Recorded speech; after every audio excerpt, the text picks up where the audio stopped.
To the beat, y'all. To the beat, y'all. To the beat, y'all. To the beat, y'all.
Well, good morning, good morning, good morning. It is 10 minutes past the hour on this 25th day of November.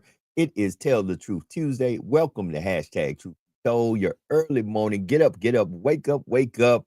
Inspiration, motivation, conversation that promotes elevation. Yours truly, Joe Dupree in the building.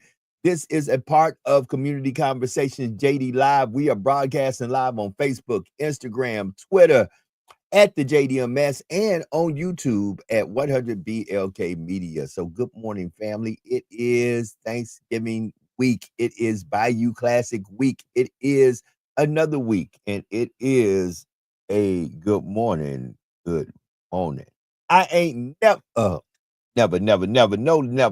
in here by myself. I have my resident Lamar Burton. Yesterday, I felt real bad.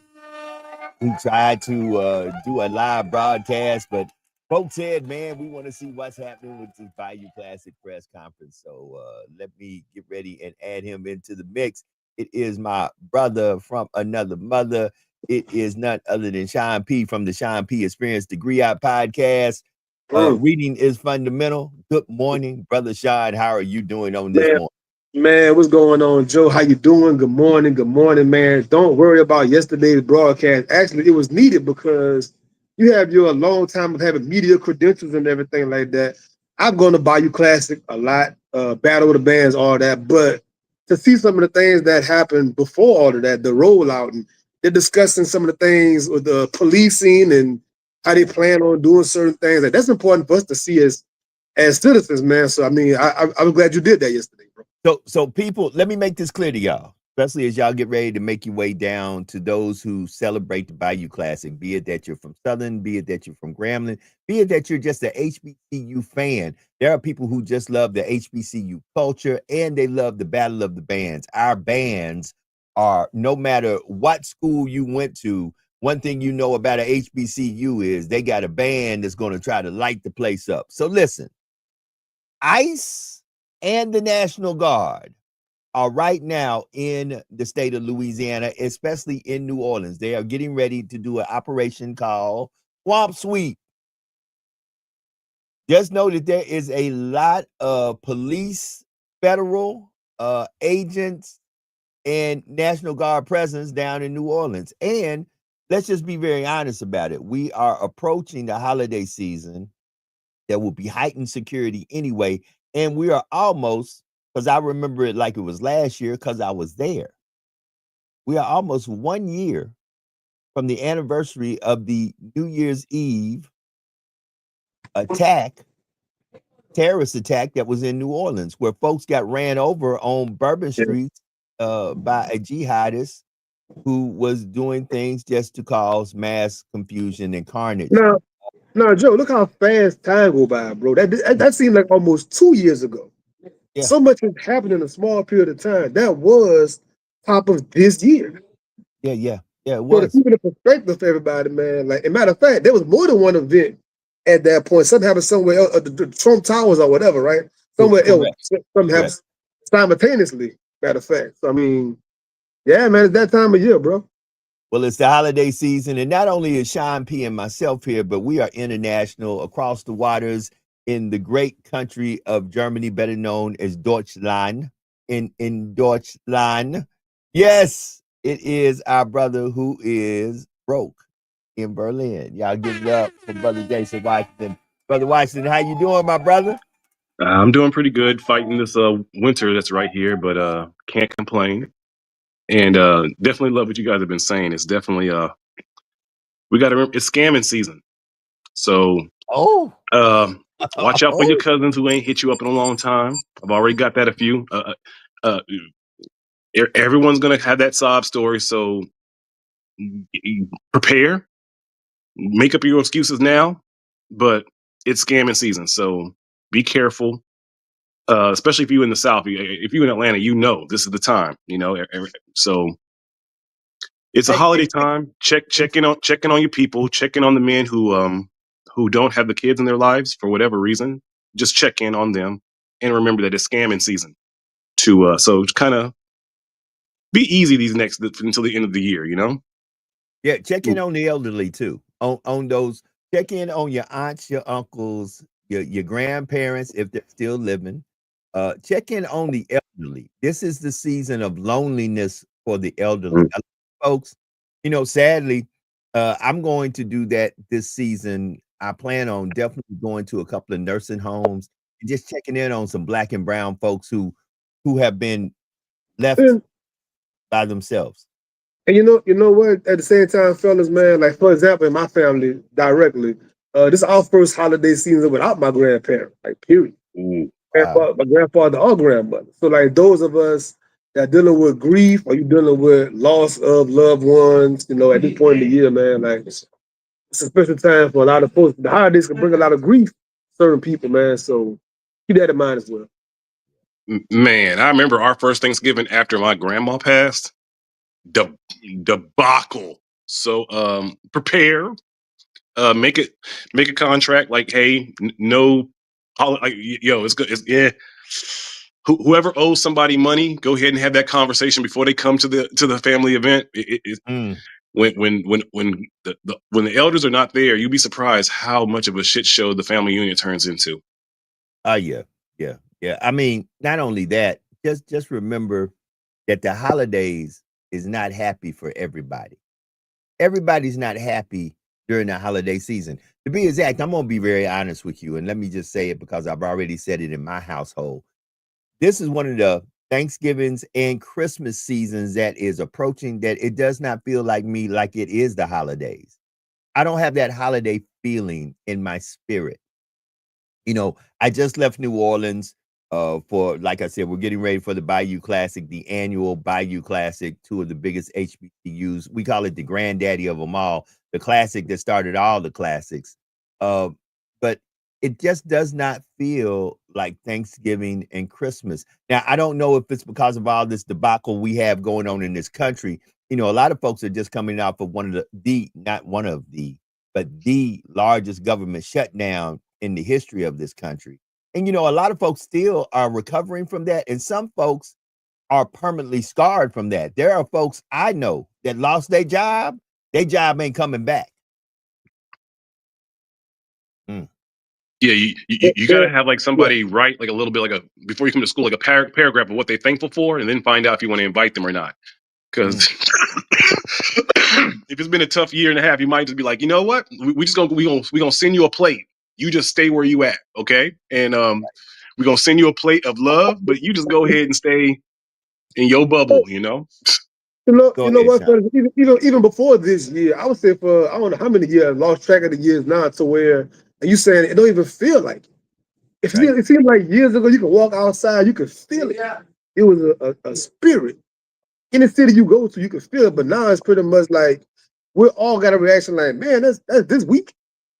Like, wait a Right. minute, in a couple of days, I should be throwing out food right now. It don't feel like that. Right. You know what I'm Bam, saying? this year went by out of nowhere. Like Lightning. like that. Like that. That's how it went by. Listen, so you said it's cold there. Is it cold and snowing, or is it just cold? No. We had our snow yesterday. Yesterday was actually the first day of German How snow. much snow So, did you get? Out of curiosity. maybe an inch. An inch of snow. There's Wow. not a lot, not a lot, but because that's not a lot. I promised my kids that I would play with them on the first snow of the year.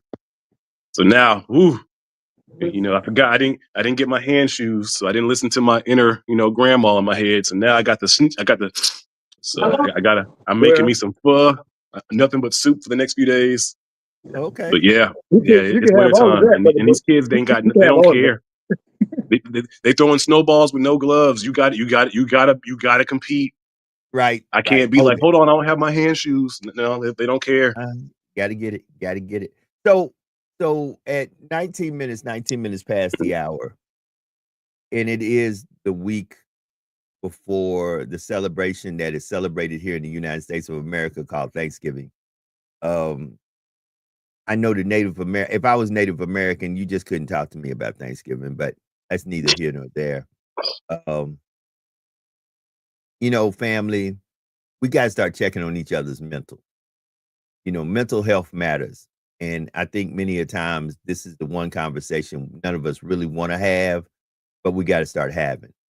Because right now, you've got to sit down and talk to men and women about their mental health, especially Black and brown men and women, because this is the season that a lot of expectations put on folks. There are folks right now that are stressing because they're asking, if I can't provide for my family, what do I do? There are a mental strain put on men to show up with gifts, to show up with certain things. There's some even let's just be honest. There are single mothers out there who don't have men in their lives that are stressing right now. How do I make this season a good season for my children? And then let's just be honest with you. This is the season that you see a lot of crazy stuff happen because people will do a lot of crazy things to make sure that there are smiles on their children's faces. Yes. As Freeway said, the philosopher Freeway, he said, when the heat stop working, then the heat start working. I'm around me a person. I love that line because it's true. When the heat stop working, then the heat start working. I'm around me a person. Like, I'm not co-signing that behavior, but the mentality of some people out there, you're gonna do what you have to do for your loved ones, unfortunately, man. And so that kind of a mindset is permeating, in the atmosphere right now. Right. So listen, be careful when you're out there shopping. Be vigilant of your surroundings. Stop doing the following, especially if you live in the hood.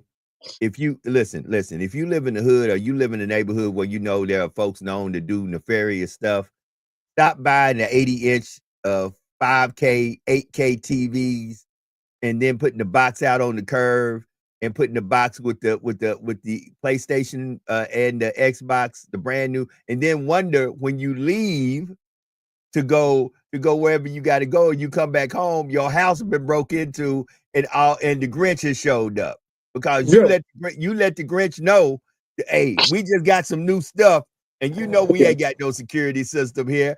This is a shotgun house. This is a one way in, one way out. I don't understand how you got a TV bigger than your house, but nevertheless, that's on you. I still don't understand how people park brand new Bentleys in front of trailer houses, but that's those who want to do it.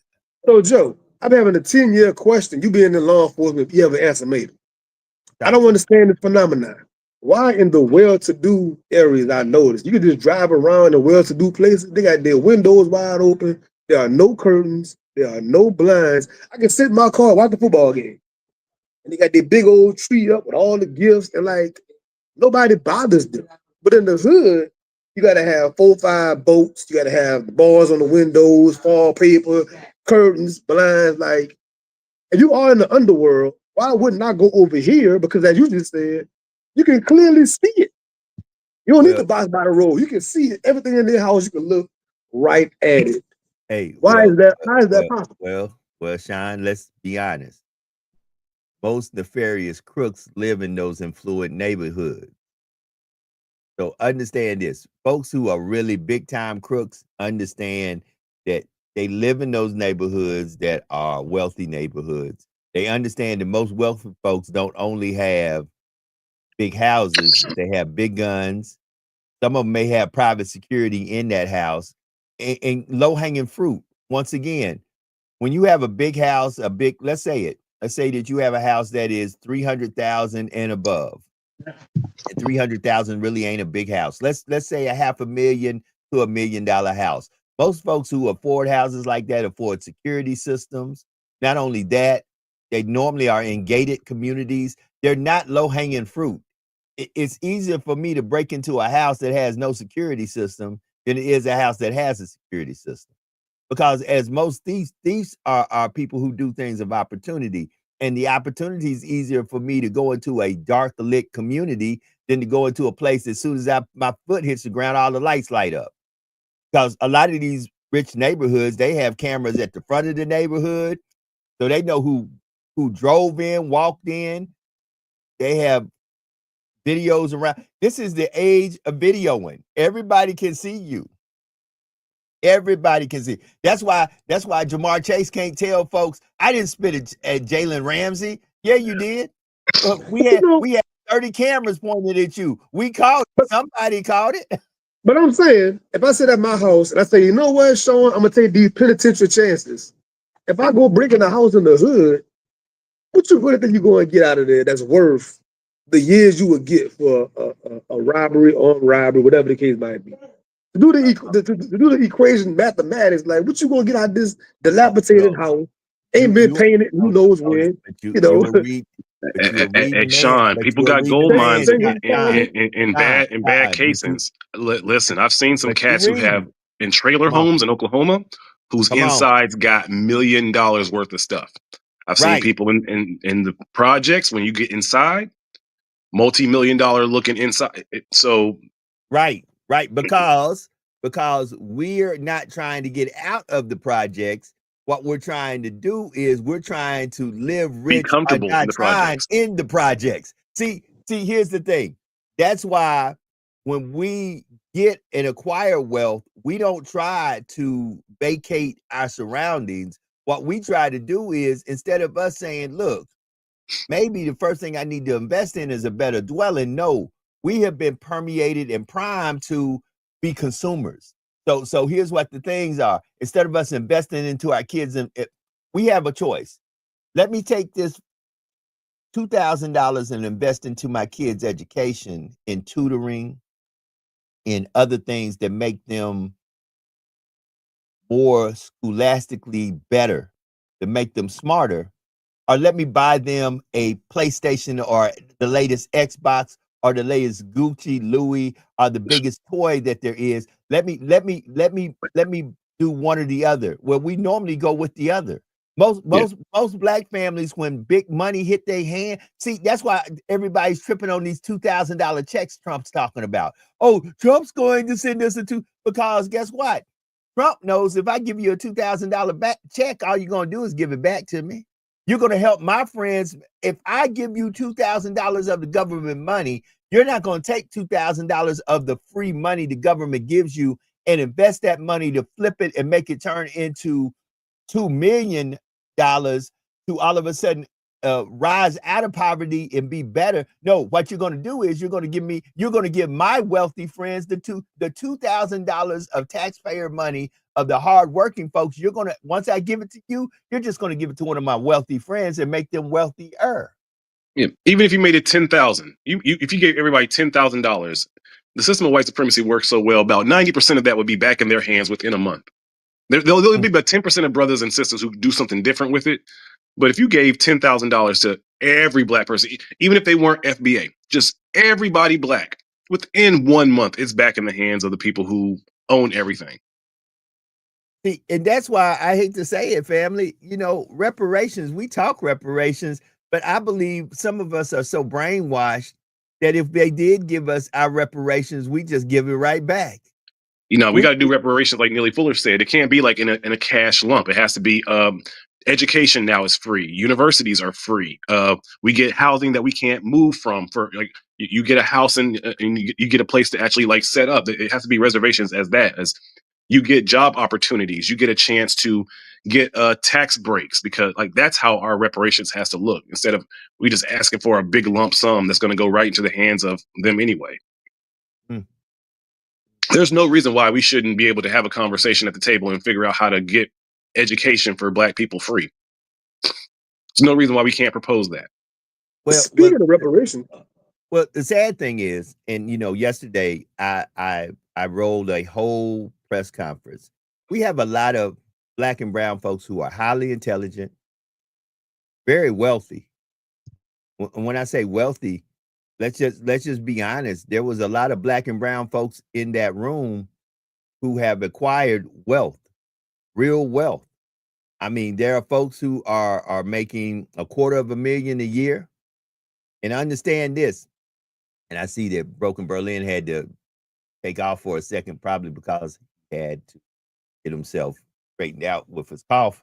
But listen, and I'm going to bring him back as soon as he jumps back in the green room. You know, there are folks out there, you got to understand this. I was in the room with folks who are millionaires. However, a lot of Black and brown folks who are in their 30s, 40s, and 50s have never made more than $18,000 a year all their life. They can't name a year that they have made working a regular 9-to-5 more than $18,000. I want that to sink into some of y'all. And take $18,000 and divide it by 12. That's how much money they make a month. Take that and divide it by 4 and see, could you live off of that a week? No. Joe, I'm seeing so many articles right now about in the whole U.S., you pretty much can't get a 2-bedroom, 1-bathroom, nothing on a single income for the most part. A lot of people.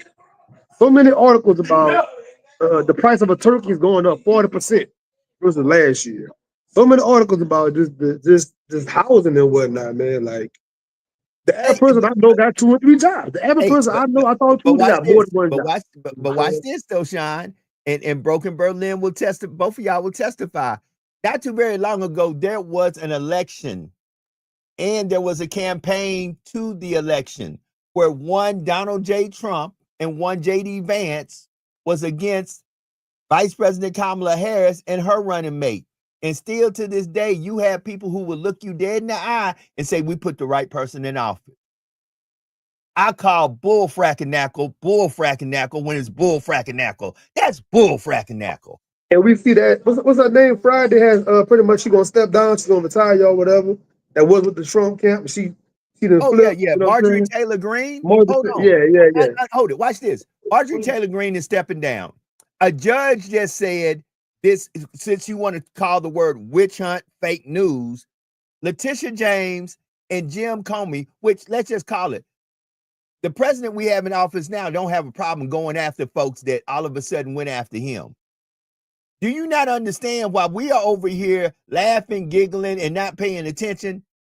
Our president has said that he is holding the American government liable for the charges they brought up against him, and he is wanting to recover all of his legal fees that he paid out. So in other words, you charged me, you convicted me, you found me guilty, but I'm going to find a loophole where every dime that I spent to fight that will come back to me through the taxpayers.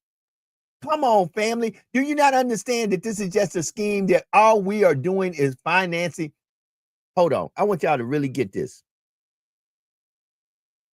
We so busy talking about one another, we miss that real people who accumulate wealth ain't got time to talk about other people. They're too busy talking about their next money move to make more money. And how can they take that money to make more money? But we're too busy that when we get money, we want to be consumers who spend money. But Joe, this was a major washing of money, wasn't it? Yeah. This was $1 billion money washing. But brothers, a topic like this, the reason why when that whole sport betting thing come up with the NBA players and Chauncey Billups, We're talking about small fish, man. These other folks with these suit and ties doing way more things with the money, insider trading and all kind of talk. But y'all want to make the sport betting thing like, you know, it's low hanging fruit. It's a big old thing. Look at what they doing at that level of billionaires. Hold on. Let me say this right now, and Broken Berlin will be back. But let's just say this, John. I want you to think about this. How many non-black and brown folks do you know? How many non-black and brown folks do you know that are in this country illegal? How many non-black and brown folks do you know? Hold it. How many non-black and brown folks do you know that are on food stamps? We're not going to call it subsidies, government assistance. We're going to call it what it is. How many non-black and brown folks do you know on food stamps? How many non-black and brown folks do you know who are on welfare? So let me say it, since I'm saying non-black and whites. How many white folks do you know that are on welfare, SNAP benefits, have EBT cards, and that are dealing with the government and government assistance? Let me tell you this. I know more white folks who are riding around in nice cars, pulling out EBT cards. But guess what? They always make it seem like the only people who are on welfare is black folks. To be exact, they don't even use that word. It's almost like when Katrina came. One group of folks were evacuees. Another group of folks were refugees. How can I be a refugee in a country that I am a citizen of? They love playing with words, man. They love playing with the alphabet soup, playing with schematics, you know what I'm saying? They love playing with syntax. They're going to play with them words, man. We're not going for it, though. We're not going for it. We reading over here. We're not going for it. I mean, that's the point. Reading is fundamental and words matter. See, that's the point. That's why you got to watch what you say to one another. You got to watch the things that you propagate to one another, because the words that come out your mouth carry weight, even if you feel like you just a clog in the wheel. No, you normally will be what you say. That's why I don't tell brothers and sisters you ain't nothing, you ain't nobody, you ain't never going to be. Because the moment that I utter that out my mouth, that word takes on a flesh and controls the atmosphere and the narrative. No, every black man and woman I see is somebody. Every black woman and man I see are going to make it. Their children are going to make it. And no, I'm not running around like the president talking about they are born criminals. Do you understand that we sit there and we let a man that we voted into office, and some of you who are black and brown voted for this man, say that your children are born criminals? Born criminals. Where is he from again, Joe? His origin story? Where is he from? His family? Germany. Okay, now. Okay. He too is not a native of this land, nor is his people. So, Joe, could you please clarify something? I try to tell some of our brothers about ICE coming to New Orleans, right? And they're adamant, showing we good, we ain't got nothing to worry about. They ain't thinking about us. I hate that kind of thinking, because it's like, if you watch somebody, okay, me and Joe together, right? Somebody do something bad to Joe, I can't feel exempt, like, man, that's just Joe. What's to stop them from looking at me like, wait a minute, who's this Sean P guy? Okay. So whenever it happens to somebody else, we got to internalize it like that same thing can happen to us tomorrow in a flip. You know what I'm saying?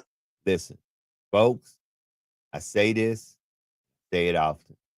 Pay attention. Pay attention.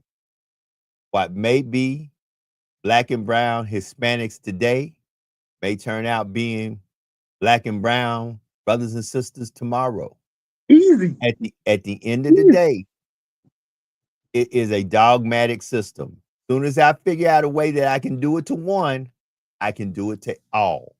See, all I got to do is be able to say I did it to one, I can do it to all. Prime example. Let's talk about presidential pardon. Presidential. Every president pardons individuals that folk will probably say, why did you pardon that person? The power of a presidential pardon is a monster, because it comes with no ambiguity. It comes with no strings attached. And once I pardon you, that's it. You can't come back and say a word. Prime example. Let President Barack Obama. Oh, I had to straighten up for a second, Sean, because this is going to hurt some folks. We all know, I know because I've been accused of this many a time. But let Joe Dupree Anderson have did what George Santos did. And President Barack Obama had pardoned me. Oh, let me tell you something. White America would have said, really? Really? This lying, conniving person who literally peed on the Constitution, who got in office by nefarious means, by saying, hold it, if I jump up and say, family, I am of Zulu royalty. Because this man told y'all he was a Jew and he wasn't even a Jew. If I lied at the level that George Santos lied, and I ain't got to lie at his level. I can tell a little white lie, and every black person who knows me will label me from that day forward as, man, you can't trust Joe. Joe a liar. I can raise my hand and testify to that. There will be no redemption for Joe. Oh, you can't trust him. See, we can only redeem those we can use. See, it ceases to amaze me that you can always find out the black man that's close to the white man that all of a sudden said, I can use you, black man, because all of a sudden I hold the key to your secrets, not your people, because I know brothers who have been drug dealers, liars, stealers, fornicators, and they good now because they're connected to a white guy who said, guess what? We ain't going to pay no attention. Because I can use you, Stephen. They've been knighted. You know what I'm saying? Yeah. Knighted. So you can understand this so-called this person ain't about nothing is only useful when it is a useful card to work against us. So George Santos, prime example. Right now, George Santos is out of jail, living in New York City, in Manhattan, in a very posh neighborhood. It ceases to amaze me how we get out of jail, we ain't got nothing. They get out of jail, they got everything. And what's the guy that murdered George Floyd, Derek Chauvin, right? Right. They're trying to get him out of it. They're trying to get him out of it. I wouldn't be surprised. Listen to me, family. Be prepared, because we're not paying attention for him to get pardoned. Just like Kyle Rittenhouse. Let a black or brown kid go into a neighborhood and do what Kyle Rittenhouse did. Kyle Rittenhouse is a multi-millionaire now. Right. And they gave him a bottle of water, Joe. Give him a bottle of water. You look a little thirsty out here. Take this bottle of water. Or you out here collecting bodies. Hold on. He has been a speaker for the NRA. He has been a speaker for far right groups who he has been a speaker for the evangelical community about how he came in and gave the retribution and the hand of God. Man, I'm so sick and tired of being sick and tired. You know, look at George Zimmerman with Trayvon Martin. Come on. That man going around Florida actually showing the actual gun he used to kill that man. And this is why I get upset with us. We want to take each other out over a small offense. You let these folks walk around broad daylight, no security, no nothing. You won't even run up on them. But if a brother did some small offense, you want to come in and Swiss cheese the whole house up. You know what I'm saying? Like, I'm not co-signing that behavior. We just saying we observing what it is. You know what I'm saying? But Sean, you even see it. I don't even say his name because I didn't say his name before. So why would I say it now? Look at how they have compared CK to MLK. Talking about this is now the Caucasian version of MLK. And then they try to propagate and promote to you once again through this book. Through this book that many of y'all have not read, but y'all will definitely let folks speak to you out of, because many of them don't tell the stories as it is. This is a historical book of black and brown folks, but y'all didn't know that, huh? This is a historical book of black and brown folks. Don't they have maps in the back of that? I mean, most Bibles I've seen in my life got maps in the back of the Bible. Don't they have maps in the back of that thing? Mm. And where do you think the people originally, not the colonizers, but the original people? Wow, look at that. Look at that. Mm. What do you think? Who do you think those people are in those places at that time? Not now, but back then. Who were those people? Mm. Look at the names, Joe. Look at the names of these people in that book. Mm. When you reading those names, that's our people, bro. Come on, man. Hold on. Better yet, even if it wasn't our people, let me tell you something. I myself, as dark as I am, have spent some time in the motherland. And when I myself was in Somalia, Egypt, when I myself was in the Ivory Coast, South Africa, I myself, when that sun finished with me, did not look like myself looks now. So you can't tell me that if you may have showed up one way, that's the way you were when you left. Now, come on, Joe. Both of us military guys did a lot of traveling. I done crossed the equator like twice, all that. Mm-hmm. Mm-hmm. I'm nice and crispy. When I come off that 6-month deployment, I'm nice and brazen. You know what I'm saying? 15 minutes to the top of the hour. This is all simple geography, man. Simple geography lesson, man. Simple geography. I mean, at the end of the day, what we have to understand, and I think what we need to realize, and I'm just asking folks to be more cognizant, to pay attention and stop falling for the okie doke. At the end of the day, stop saying what you're not. If you start telling your own people they ain't nothing, they ain't never be nothing, y'all ain't never going to accomplish nothing, then guess what? The words that come out your mouth carry weight and all of a sudden set the atmosphere of what is going to happen next. I never say that. You know a good self-practice, Joe? Let's say I put up to an establishment and the cashier behind the thing is kind of having the attitude, whatever it might be. I tell myself, that's my sister. Mm-hmm. That's your sister, Sean. Mm-hmm. No matter what you're doing and saying right now, that's still your sister. I keep myself in that frame of mind to be able to respond to Carter. That's your brother, Sean. Right. That's your brother. And we got to have that more of a spirit of that, no matter, because every family, better Thanksgiving, right? Every family got their share of whatever in the family. You know what I'm saying?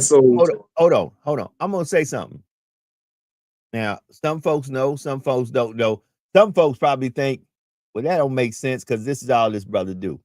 In my jobby job, I had a young man say this to me. I did not know that he paid attention to this, but I saw this man. I've been in my job now going on 8 years. 8, 5, and 3. Let me get my fingers right. 8 years.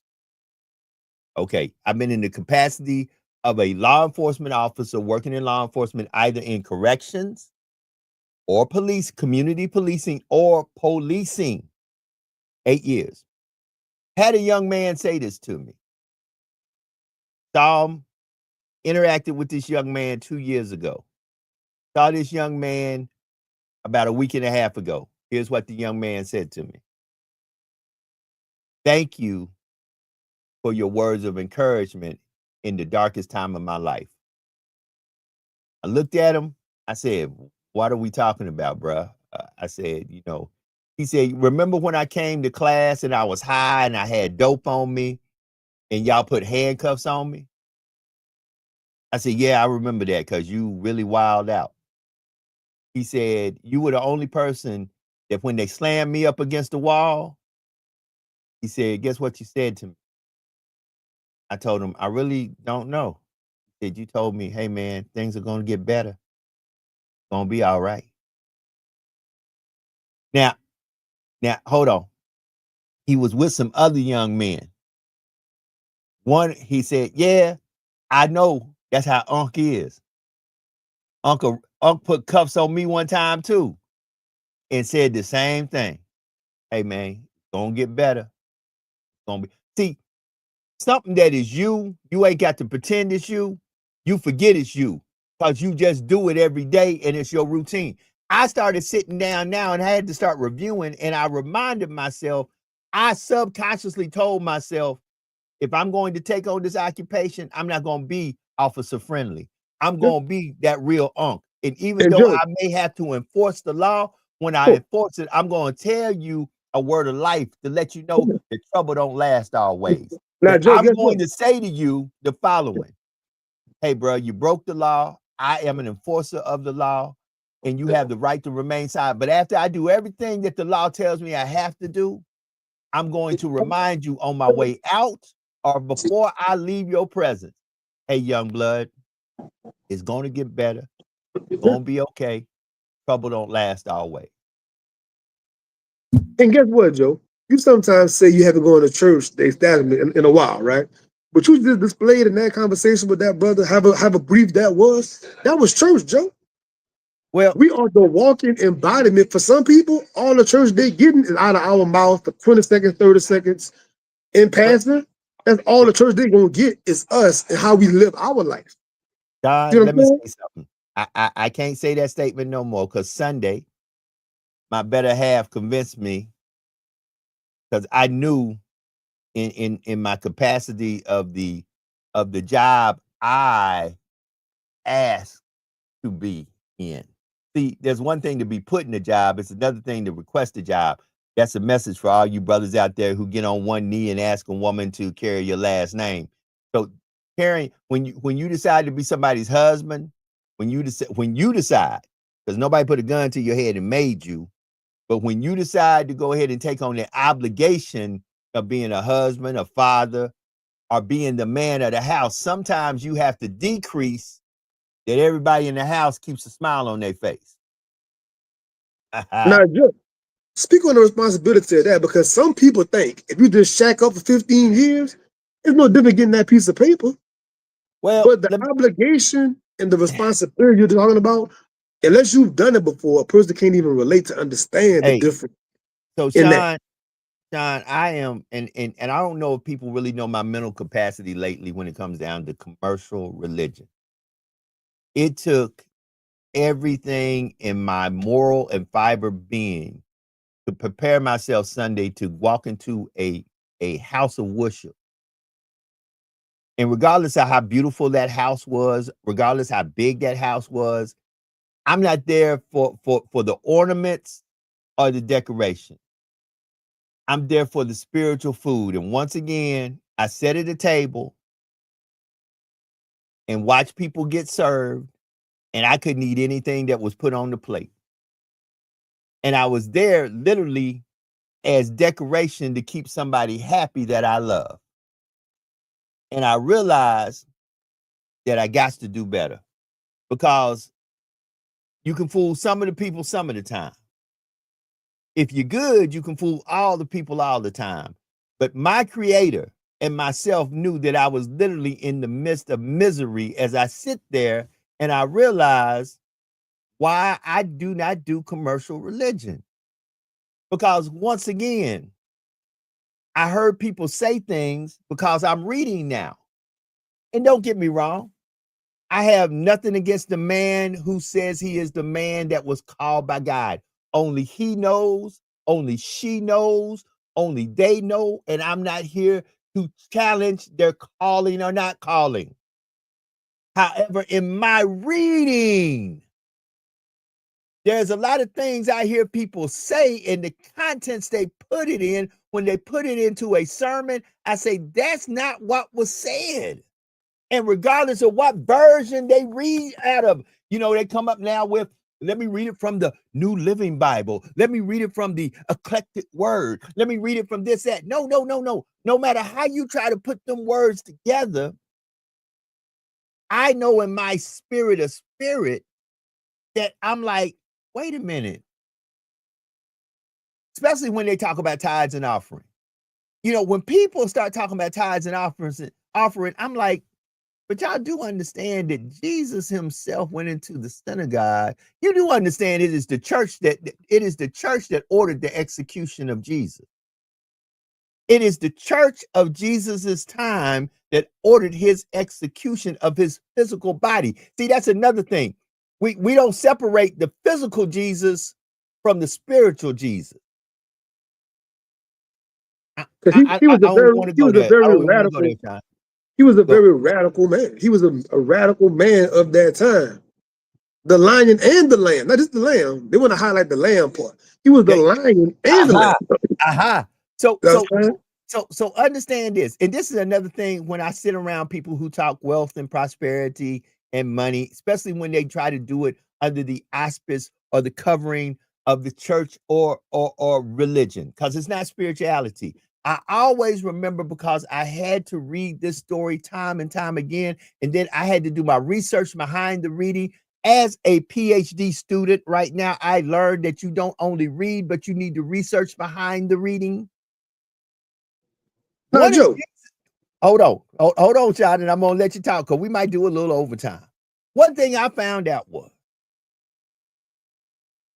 one of the most powerful pieces of scripture in the Bible is when there was a rich ruler who had attained everything that he had desired on this planet, except the favor and the following of Christ. See, sometimes money won't get you favor, friends, or followers. Let me hit that again. Sometimes money will not get you favor, friends, or followers. And he had rolled up in his chariot, in his ancient version of a Bentley Gazora.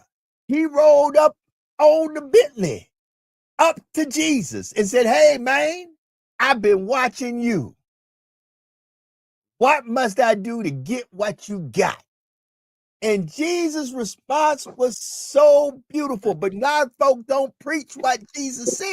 Jesus said, "Man, all you got to do is let go of everything you got and follow me." And watch this. And then the plate was set, because he had already said, to follow me. You're really not following me. You follow me as I follow my Father, the Most High. So watch this. That young rich ruler started evaluating, so I'm gonna lose the palace, and I'm gonna lose all these honeys and all this money. No, man, I'm good. Guess what? You keep what you got. Because if I got to lose all this to get your friends, favors, and followers, I don't need it. See, you got to understand the cost. But see, we too busy trying to tell people the more you get, the more it shows what God has for you.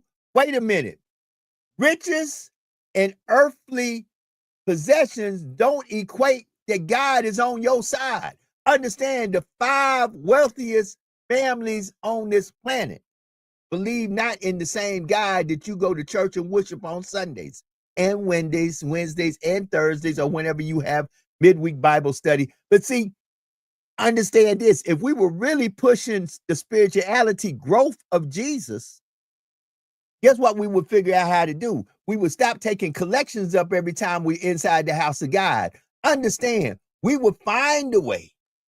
Because guess what? Folks find a way to go to school. I know people who have went to school and have not taken out one loan. I know folks who don't owe nothing because they have found a way to either work their way through school, Pell Grant their way through school, grant their way through school, that they didn't have one penny come out they pocket, and they got the same degree that you got hanging. Well, right now you in $340,000 worth of debt, while they walking around with a smile on their face, talking about, ooh. See, because where there's a will, there's a way. But the problem is some of us is too lazy. So what we do is we loan ourselves into higher education, and we become a part of this system that completely puts us in a place where now you are not only a degree having person, but you are a degree having person in debt. And Joe, now you in debt. And he just said last week, these people talking about how many jobs are not professional jobs anymore. Well, guess what, Joe? A lot of folks near and dear to my heart are in those fields. And my daughter, 18 years old, is currently pursuing a nursing type situation. So all this stuff going over something that won't even count pretty soon. See what I'm saying? Right. Hold on. They are talking about in the medical field by the year 3000. They're saying 85% of the medical field will be AI operated. 85% of the medical field will be AI operated. Now, Joe, do me a favor. A lot of our friends are national, even international. If you don't live in these areas, for a lot of our sisters in particular, that nursing medical world is how a lot of them got it popping. And they're single mothers, they got their own house, they got their nice vehicle, they're doing their thing, they're classy. They're in the medical world. Mm-hmm. as far as the job market in this area, if you're a woman, the medical world is a major thing. If you start chipping away at that, a lot of families gonna be in dire restraints, man. Hold on. I got a good friend, childhood friend, James C. Vincent, who's on the line right now. Let me say this, and Pastor, I'm not in any way trying to urge folks not to be in the assembly of the people of God. Do what the Bible say. Don't listen to Joe. Listen to the Bible. Read it for yourself. I just had to tell you what I was doing, but I want y'all to hear what I'm about to say right now. Back when I was a young man, and I am not young like I used to be, I'm damn near 60. Back when I was a young man, there was a big course that was going on in college. Everybody wanted to have a degree in computer information systems. It was CIS or computer science, CS. And don't get me wrong, there are folks who have went down that path and have been very successful. But this computer information systems was really teaching you how to be an input specialist on computers. And those lines used to be as long as from here to Pasadena when you went to enrollment for school. What you come to find out is when there are people getting into a profession and the lines are long, you come to find out that profession winds up being oversaturated. And many a times that is the profession that winds up getting quote unquote phased out. I don't even think they even offer it is now flipped over from computer information system, CIS, to cyber security. Everybody going to school to get a cybersecurity job. Pay attention, family. Pay attention. Sometimes low-hanging fruit to get a piece of paper on the wall is good because these days in time, but they always raise the bar. It ceases to amaze me. When I was coming up, it was an emphasis, man, you better graduate high school because black and brown folks didn't graduate high school in the 30s, 40s, and the 50s. Then in my generation, it was you better graduate high school, you better get a bachelor's degree. Well, these days in time, a bachelor's degree ain't nothing but a piece of paper. That's a piece of paper. Folks are like, man, look, so you got a bachelor's, whoop-de-doo. That's how the little kids say it now. Whoop-de-doo. Whoop-de-doo. Yeah. Okay, so now you got to get a master's getting ready to be whoop-de-doo. So exactly. Even me at age 60, I'll be graduating, getting a PhD. And guess what? Somebody told me by the time you get your PhD, whoop-de-doo. I mean, you laying it out perfectly, Joe. That's my own educational journey. I got that associate degree. I'm feeling good about graduating college. And they're like, but you better get that bachelor's to separate yourself. I go to get the bachelor's, and it's like a dime a dozen. You better get that master. And I went and got the master's degree, and before you know it, like, who don't have a master's? Right. Almost anybody in my call log probably got a master's degree. So now the PhD is next. Right. Pay attention, family. Look, it is Tell the Truth Tuesday. Hopefully we gave you some versions of our truth. It's 1 minute after. Both of us got to get up out of here. I got work I got to get to. But Sean P, tell them about the Sean P Experience, the Griot Podcast. Tell them what you got going on. Let's get up out of here. Yes, sir, man. The Sean P Experience. My next guest will be on the show next Tuesday. I got Dr. Ashley Robertson Preston. She got a book on Mary McLeod Bethune, the Pan-Africanist. It's going to be an amazing episode. Next coming up Sunday at 3:00 p.m., the Griot Podcast. This is our 1 year anniversary of our own Black-owned magazine, Joe. Our Black-owned magazine, a selling magazine, the 1 year anniversary. I'm responsible for the movie reviews, TV show reviews, and music entertainment section. That's my personal section, but check out the Griot Podcast next Sunday. You don't want to miss it. That part. Listen, y'all support my brother Sean P. Love that brother. We'll be back tomorrow. Tomorrow will be our last broadcast until next week. To be exact, we may not come back Monday. We may be back on Tuesday. But, you know, I'm getting ready to be a part of the festivities called the Bayou Classic down in New Orleans, the 52nd annual Bayou Classic, where the Southern University Jaguars meet with the Grambling State University Tigers.